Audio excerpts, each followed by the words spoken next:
Hello বন্ধুরা, নমস্কার। আমি রূপা আরও একবার তোমাদের সকলের সামনে চলে এসেছি। দেখতে পাচ্ছ একদম সুন্দর চুড়িদার ডিজাইনের কাটিং নিয়ে। তো আজকের ভিডিওতে তোমাদের আমি দেখাবো যে সম্পূর্ণ কাটিং ও সেলাইটা তোমরা কিভাবে একদম সহজে করতে পারবে।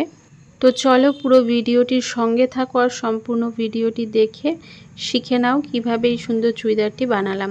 এখানে আমি টোটাল 3 মিটার কাপড় নিয়েছি।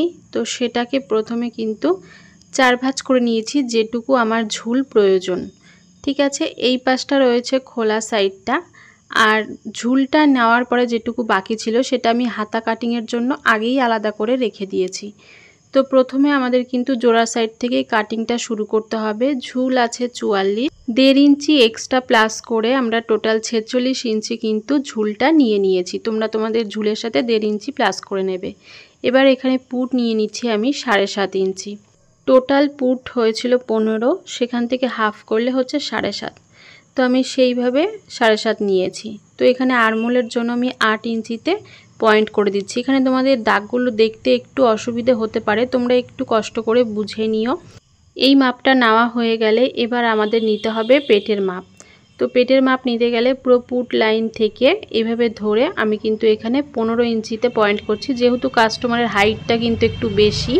এবার নিতে হবে কোমরের মাপ। তো কোমরের মাপ হচ্ছে পুট লাইন থেকেই আমি এখানে 24 ইঞ্চিতে পয়েন্ট করে দিচ্ছি। এখানে যেহেতু কাস্টমার আমার সাইড ফাড়াটা একটু নিচে চেয়েছে, বেশি কাটা পছন্দ করে না, তাই এখানে 24 ইঞ্চিতে আমরা পয়েন্ট করে দিচ্ছি।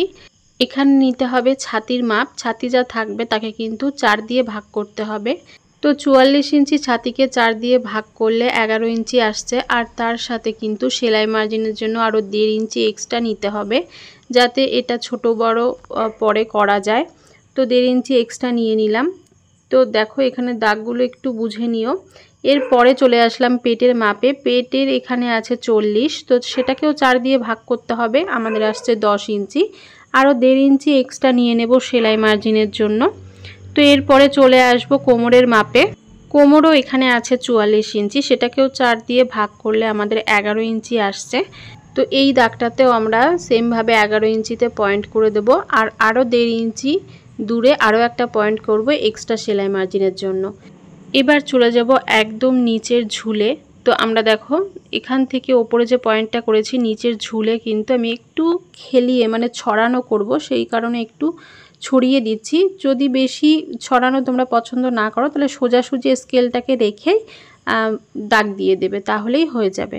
তো এই নিচের সাইডটা কোনাটা যাতে বেরিয়ে না যায়, এই জন্য 1 ইঞ্চিতে একটা পয়েন্ট করে এরকম করে রাউন্ড করে তোমরা মিলিয়ে দেবে। আমার হাতের দিকে খেয়াল করলে আশা করি তোমরা দাগগুলো বুঝতে পারবে। তো এবার দেখো আমি যে দাগগুলো কেটেছি সেই দাগগুলোকে কিন্তু এইভাবে মিলিয়ে দিচ্ছি। তোমরা স্কেলটাকে বা আমার হাতটাকে একটু লক্ষ্য করো, তাহলে বুঝতে পারবে। এবার নিয়ে নেব পুটের মাপ। তো পুটের এখান থেকে কিন্তু আমরা 1 ইঞ্চি শোল্ডার ডাউন করব এখানে। এবার গলার চওড়াটা নিয়ে নেব এখানে 3 ইঞ্চি। তো দেখো 3 ইঞ্চিতে পয়েন্ট করে আমি এই যে পিছনের গলার জন্য 3 ইঞ্চিতে নিচে নামাবো। নামিয়ে এই পাশেও নিচে 3 ইঞ্চি, টোটাল 3 ইঞ্চি 3 ইঞ্চি করে একটা বক্স তৈরি করে নিলাম। নিয়ে এবার এটা আমি রাউন্ড করে শেপ দিয়ে দিচ্ছি। আর ফ্রন্টের গলাটা একটু ডিপ হবে। তো এখান থেকে মোটামুটি আমি দেখো 6 ইঞ্চিতে নামিয়ে দিয়েছি নিচে। তো এখানে 6 ইঞ্চিতে পয়েন্ট করে এখানেও 3 ইঞ্চিতে নিচে নামাবো। এই যে 3 ইঞ্চিতে পয়েন্ট করে একটা বক্সের মতো করে দেব। সামনেও আমি গোল গলা করব। তোমরা চাইলে এখানে গলার ডিজাইনটা অন্য কোনো রকম করতে পারো।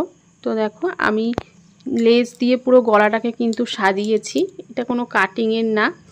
তো আরমোলের জন্য 1 ইঞ্চিতে একটা পয়েন্ট করে দেব, যেটা সামনের পাটে থাকবে। আর 1.5 ইঞ্চিতে আরও একটা পয়েন্ট করব, যেটা পেছন পাটের জন্য কিন্তু থাকবে। তো দুটো পয়েন্ট কিন্তু এইভাবে রাউন্ড শেপ করে মিলিয়ে দিতে হবে। তারপরে আমরা যে 1 ইঞ্চিতে এখানে শোল্ডার ডাউন করেছিলাম, তো এটা কিন্তু আমাদের এইভাবে মিলিয়ে দিতে হবে গলার কাটিংয়ের চওড়ার সাথে। তো প্রথমে আমরা কিন্তু পিছন পাটের জন্য যে মার্কিংগুলো করেছি সেই বরাবর কিন্তু আমরা কাটিংটা করে নিচ্ছি।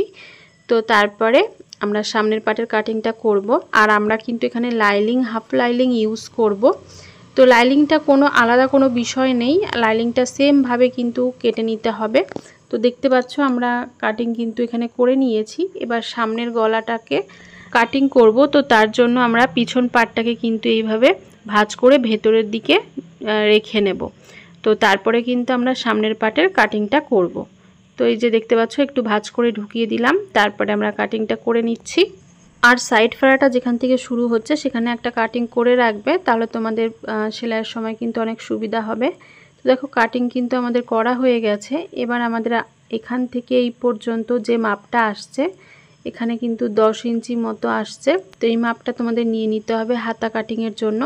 তো এই দেখো চুড়িদারটা কাটিং করে এই পিসটা এক্সট্রা ওখানে বেঁচে ছিল, তো এটা দিয়ে আমি হাতাটা কাটিং করব। তো হাতার জন্য সব সময় 4 ভাঁজে কাপড় নিতে হবে, তাহলেই দুটো হাতা কিন্তু বেরোবে। তো এখানে 17 ইঞ্চি লম্বা রয়েছে হাতা, তো আমি 17 ইঞ্চি কিন্তু নিয়ে নেব, যেহেতু আমার 3/4 হাতা করব। তো এখান থেকে 3.5 ইঞ্চি নিচে একটা ডাউন করতে হবে। করে নেওয়ার পরে এই বরাবর আমাদের কিন্তু যে আরমোলের মাপটা এখানে নিলাম সেই 10 ইঞ্চিটা নিতে হবে। আরও এক্সট্রা কিন্তু 1.5 ইঞ্চি তোমাদের নিয়ে নিতে হবে। হাতা কাটিংয়ের ডিটেলস ভিডিও দেখতে চাইলে অবশ্যই আমার চ্যানেলে কিন্তু অলরেডি করা আছে, তোমরা দেখে নিও। তো হাতার মোহরি এখানে রয়েছে কিন্তু 10 ইঞ্চি, তাকে হাফ করলে হচ্ছে 5, আরও 1.5 ইঞ্চি এক্সট্রা সেলাই মার্জিনের জন্য তোমাদের নিয়ে নিতে হবে। তো এবার নিচের দাগের সাথে উপরের দাগে এইভাবে মিলিয়ে তারপরে আমাদের হাতাটাকে কাটিং করে নিলেই কিন্তু রেডি হয়ে যাবে। তো বন্ধুরা, তোমরা যারা ঘরে বসে প্রথম থেকে সেলাই শিখতে চাইছো তাদের জন্য কিন্তু অলরেডি আমার ক্লাস করা আছে, তোমরা চাইলে আমার চ্যানেলে গিয়ে দেখে সেলাই শিখতে পারো। তো এখানে দেখো আমি কিন্তু মেন ফেব্রিকটা নিয়ে নিয়েছি আর এখানে লাইলিং ইউজ করছি। তো আমি সেম মাপে লাইলিংটাকেও কিন্তু কেটে নিয়েছি আর এইভাবে আমি লাইলিংয়ের ওপরে কিন্তু বসিয়ে আমি গলাটাকে উল্টে দেব। তার কারণে দেখো উল্টো করে বসিয়েছি আমি লাইনিংয়ের ওপরে, আর 2 সুত মতো ধরে কিন্তু আমি টোটাল গলাটাকে যেরকম শেপ আছে সেরকম বসিয়ে সেলাই করে নিলাম। এবার আমি কেটে নিলাম, তারপর ছোট ছোট করে কেটে নেব যাতে গলাটা উল্টালে সুন্দরভাবে বসে সেট হয়ে যায়। তোমরা চাইলে আলাদাভাবে পট্টি লাগিয়েও কিন্তু করতে পারো।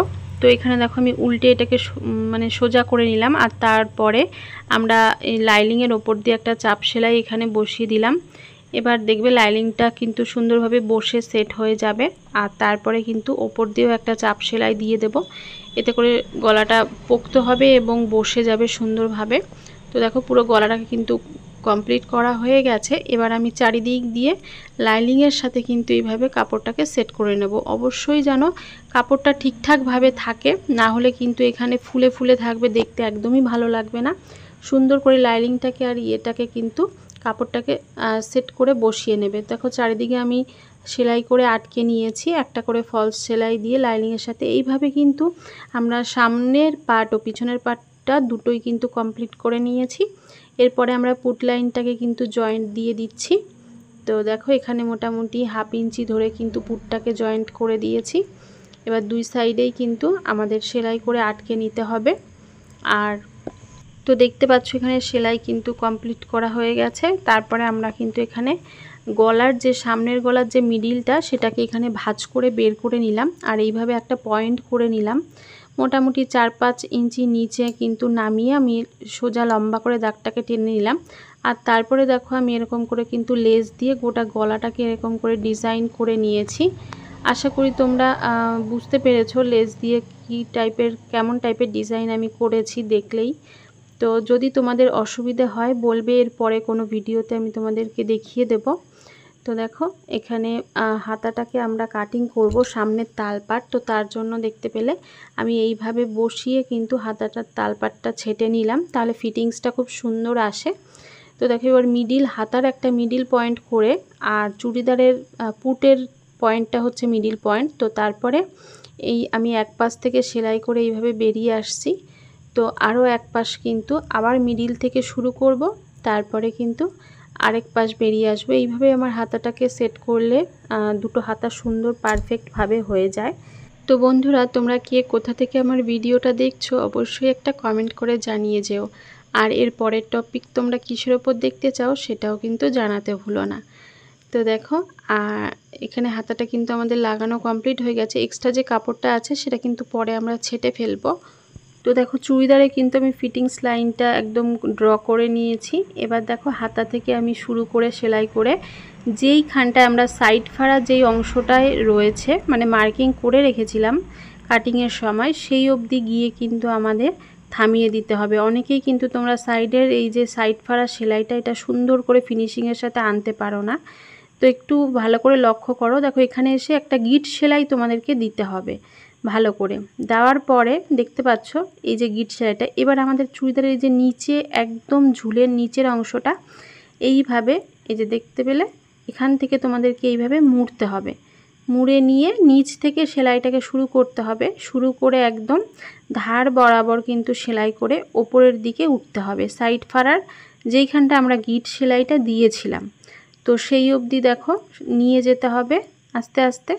তো যারা একদম নতুন হাত রয়েছে তারা এটা একটু আস্তে আস্তে ট্রাই করবে 1-2 বার, আশা করি তোমাদের সমস্যা হবে না। তো দেখো সেই অবধি এসে প্রথমে আমি মেশিনটাকে এই যে উঠিয়ে নিলাম সূচটাকে। তো তারপরে দেখো ঘুরিয়ে আবার এই পাশের কাপড়টাকে মুড়ে ঢুকিয়ে দিলাম, তারপরে এই পাশে নিয়ে আসবো আস্তে করে, আর তারপরে আবার এই দিকে নিচের দিকে নেমে যাব।